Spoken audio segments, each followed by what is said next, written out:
Banyak pihak menyayangkan pembangunan proyek gerbang wisata Toronipai di Kota Kendari yang tidak sesuai dengan anggaran pembangunannya yang fantastis yakni 33 miliar rupiah.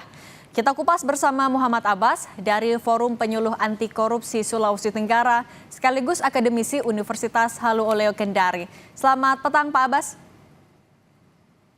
Ya, selamat petang. Pak Abbas, sebenarnya apa yang waktu itu dijanjikan oleh pemerintah daerah dengan biaya 33 miliar rupiah kepada masyarakat? Ya, proyek ini sebenarnya ini dalam rangka pemulihan ekonomi nasional ya. Ini sebagai dalam upaya meningkatkan pendapatan masyarakat di daerah Toronipa sebagai tempat wisata. Tapi patut disayangkan ketika hari ini kita menyaksikan bagaimana proyek itu yang terjadi menelan anggaran 33 miliar kurang lebih seperti itu, tapi hasilnya seperti apa yang kita saksikan. Saya kira dari viralnya kasus ini, aparat penegak hukum saya kira harus turut mengambil bagian tanpa harus menunggu laporan karena ini sudah sangat jelas ada fraud di sana. Ya. Kalau Pak Abbas melihatnya apakah sebenarnya juga ada dugaan yang tidak kesesuaian antara pembangunan atau konstruksi dari gerbang dan juga kenyataannya?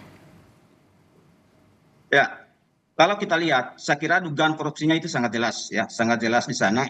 Kalau kita mengacu ke undang-undang tindak pidana korupsi misalnya dari 7 bentuk korupsi, saya kira kecurangan itu sangat nampak di situ.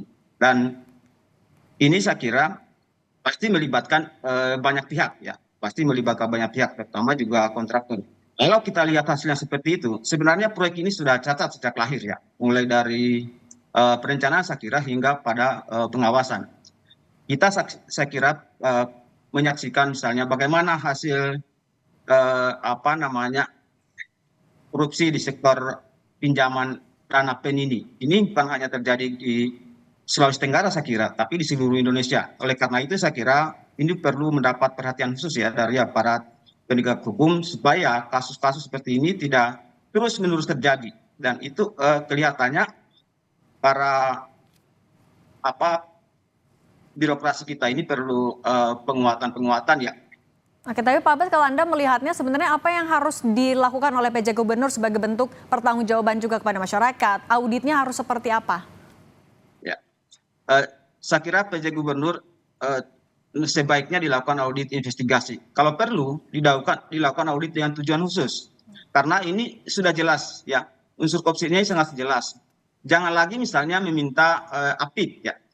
Karena dari berbagai pengalaman selama ini misalnya, proyek-proyek seperti ini kan sudah pasti menjadi tanggung jawab apik dalam pengawasannya. Tapi kok masih terjadi seperti ini? Maka itu juga patut diduga sebenarnya apik tidak secara konsisten melakukan pengawasan. Ya, oleh karena itu saya kira audit investigasi atau audit dengan tujuan khusus itu perlu dilakukan supaya bisa kita mengetahui dengan baik apa sebenarnya yang terjadi dengan proyek ini. Dan kalau perlu jangan hanya di proyek Toronipa, tapi juga tiga-tiganya proyek besar itu, termasuk perpustakaan internasional, rumah sakit jantung internasional, karena itu satu paket. Ya.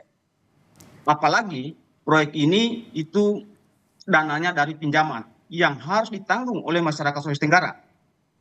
Kita menyaksikan misalnya, ya.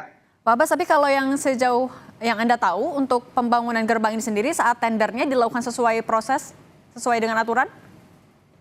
Ya, saya tidak secara jelas punya informasi tentang itu. Tapi kalau kita melihat kasus, ya berbagai kasus yang ada misalnya, tender proyek ini kan hampir ya, apalagi proyek-proyek besar itu biasanya sudah diatur. Malah belum di DPR pun itu sudah dipesan.